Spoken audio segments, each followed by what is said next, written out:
Plus, sweet treats from cheesecake cookies to chocolate donuts. We're going to make delicious desserts that are all gluten-free.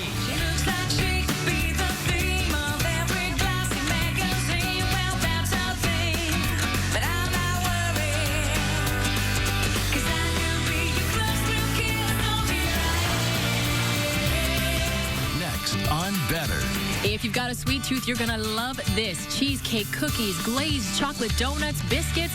They're delicious and all gluten-free. But now we're going to go on to another issue that more and more parents are dealing with. And yes, they are. Food allergies. Hey, that's my cue. I've got to go. I'm going to head over to the kitchen, and I'm going to join Nicole Hunn. Nicole is the author of Gluten-Free on a Shoestring, and I'm scooting right over here. Hi, Nicole. Good to have you with us. Good to be here. What are we making? This all looks really delicious, and I usually, when I think of gluten-free, I think of this is exactly what you can't have. That's right. You can't have the yummy pastries and desserts, but not true. Not true. Okay. Of course not true. You can have, basically, what I tell people is, the only thing you can't have is gluten itself. Everything else is fair game, and that's why I love to do things like copycat recipes to show people you may not be able to buy it off the shelf any longer, but you can certainly have it. And it's always going to be healthier if you make it for yourself. We're going to do these chocolate donuts first. Sure. Is that what we're going to work on? Sure. How do you make the donut in the first place without gluten in it? Well, basically, the main difference is that you use a blend of gluten-free flour. So no one gluten-free flour will be able to substitute one-for-one for wheat flour ever. Okay. And the truth is you can't really just take a conventional recipe and sub in a gluten-free flour and have great results. And I am a firm believer in good for gluten-free is not good enough. It's got to be just plain good, like passes the my kid's friend who has no manners test. Exactly. Well, exactly, because you're not going to, it's going to be very hard to get a kid to stick to it if it's not good. I mean, well, it's just, you know. Right. I mean, my son is like kind of afraid. You know, he doesn't want to get sick. But I've got two girls who are not gluten-free outside the home, and they all have friends, and they do not grade on a curve. You know what I'm saying? Yeah, no, they want the yummies like, to be yummy. That's gross. So we've made these. Just tell me real quick how we make these. It's just basically you use a blend of gluten-free flours, and then it's more traditional ingredients like Dutch processed cocoa powder, baking powder, you know, salt, oil, and we some fry eggs. them up, deep fry them? I didn't deep fry these, although I'm not anti-deep fry. Okay. But I didn't deep fry these. These I actually used a little electronic donut maker thing. The reason I like that, instead of just making them, putting them in a pan and putting them in the oven, is because it has two sides, so it makes a nice rounded donut on both sides. And you've got really beautiful donuts. So what we're going to do right now is a little glaze, a little topping for them. Right. We is a little bit of an overstatement. You're going to do that. I'm going to do it. Good. Well, that's good. I'll learn something. I love it. So I already made the glaze, and I pretty much stacked the deck. Okay, for you, but, I appreciate that. I can't get it wrong that way. No, exactly, exactly. So I made the glaze. It's really very simple. It's just confectioner sugar, some cocoa to make it chocolate, and then some milk to make it liquid. Good. That's all. And you're just going to take it with two fingers, dip, and then replace. Take it out, and I put it right back in the rack here? Right, exactly. And then you're just going to let it drip off. Let's see how I do this. I wish there seems like there should be a tool for this, right? You know what? There probably is a tool. I guess said it. I am that. Yeah, I didn't mean it like that, but okay. And neither did I. Okay. Hey, that worked perfectly. Look at that. I know. All right. These are good.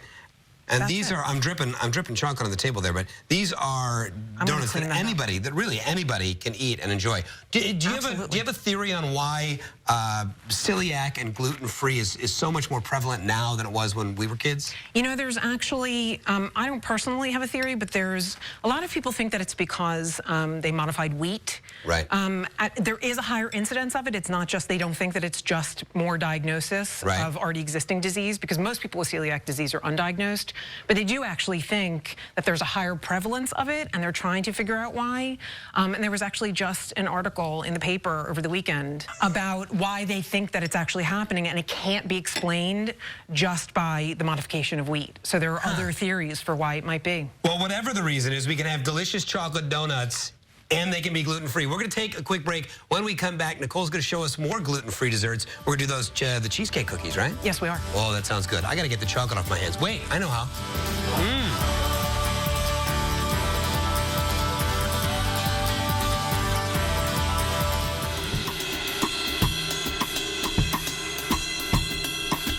Welcome back. We're in the kitchen with Nicole Hunn. We just glazed some donuts, topped them off with chocolate, and now we're going to make two different things. And we're going to start with these what are they, cheesecake cookies? Yes, that's what they are. Oh, yes, that's what they are. Let's get right to it. We're starting with a mix, and the mix right out of a box? This one actually isn't out of a box because I have a recipe in my book for a make-your-own cake mix. Oh, very good. You can just have it ready. But you could absolutely use a boxed gluten-free cake mix. There are a number of them out there. Okay. So you just start with that, and all we're going to do is add 2 eggs, two beaten eggs, unsalted butter, that's 4 tablespoons, and 8 ounces of mascarpone cheese and some vanilla. Love the mascarpone cheese. So just tell me, just put them in one at a time? Just put it in. Just put that stuff in there. Great. That's it. And then the butter, I'm going to have to scoop that out. Yes, you are. Okay. The butter's nice and soft. I need to remember to do that when I'm... You know, I leave butter out all the time, and eggs. And how much of this? The whole thing. Oh, these are none of my favorite cookies. I love mascarpone cheese. Anytime you tell me I can put more in, I'm happy. And then when people ask, can I substitute something for the mascarpone cheese? I'm like, you can, but why would you? Why would you? Why in a million years? Why? Okay. And is this something? A little bit of vanilla. Oh, a little bit of vanilla. Would we use a table, like a stand mixer for this, or should I just be all man and mix it up? You know, you need a little bit of elbow grease. You could use a mixer, but I gotta tell you, that's more annoying to clean. So it's like either be annoyed now or annoyed later. Okay. And just throw it all over the place. I'm going to just try to get it everywhere. Knock it out. So this ends up just being sort of our cookie dough. That's exactly what it is. And we bake them for how long? You bake them for 8 to 10 minutes in a 350-degree oven. That's it. But it does help. So when you're baking, you really want your ingredients to be room temperature. That's really important. Because if these ingredients were not room temperature, like you mentioned that the butter was soft, sometimes your eggs, you forgot to leave them out, which I leave eggs out. When things like that go bad, you know it. It's not, oops. It's not a mystery. But I'm surprised by that because I grab things right out of the fridge, I put them in, I bake with them. You're saying, why? And why? Whoa, no. Why not? Nicole, why not? Because you won't get the right consistency and the fat in whatever you're using, and usually it's fat that we need at room temperature, whether it's in the eggs, in the mascarpone cheese, in the butter.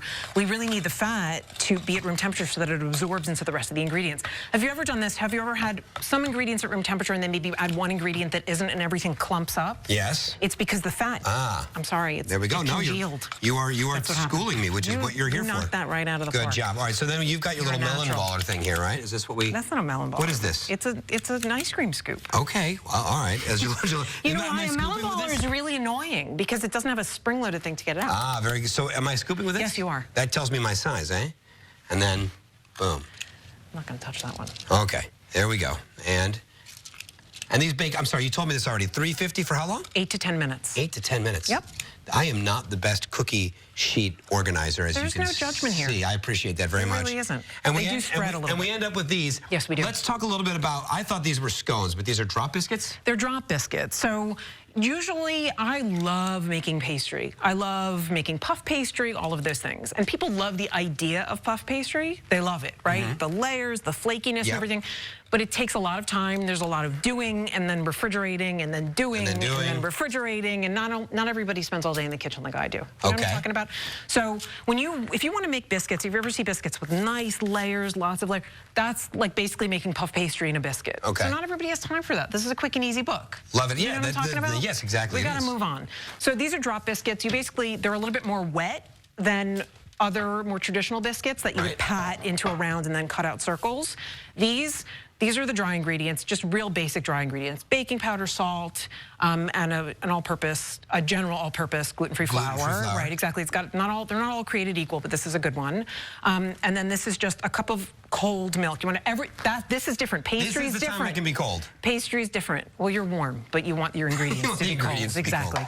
So that's supposed to be cold. This is chilled butter. I chop it. Now, one thing I do differently, I don't know if you've ever heard about making pastry where they say to break it up until it's little pebbles. That doesn't make any sense to me at all. I like to have big chunks of butter, and then if we had talked first, I would have maybe had you put the butter in first. But you know what? It's all right. Because it's already made. Okay, good. But basically what I would have liked to have done is dump the butter in and then toss the butter in the dry ingredients. Got it, until it gets coated. Exactly, because basically what happens with pastry is it's just chemistry. You want the butter to be very, very cold so that when it hits the heat of the oven, it expands, and that's what makes it flaky. And I'm not going to have time in our segment here to mix this up completely, but I would once again, I would get with my ice cream scoop them on, and these bake up for how long? Those are about 15 minutes. 15 minutes at 350-ish? 375, 400. Very nice. And these are really good recipes. And the thing I love about them is that you wouldn't know they were gluten-free. That's the whole thing. If you weren't told. Nicole, thank you so much for being with us. Audra, come have a cookie with us, Audra. You can find these recipes on our website, bettertv.com, or in Nicole's book, Gluten-Free on a Shoestring. Yeah, try them. They're good. I'm gonna try it. And you did a great job over there. Thank you very much. Look at that. Yeah, it's a very nice job. I appreciate that praise. I love it.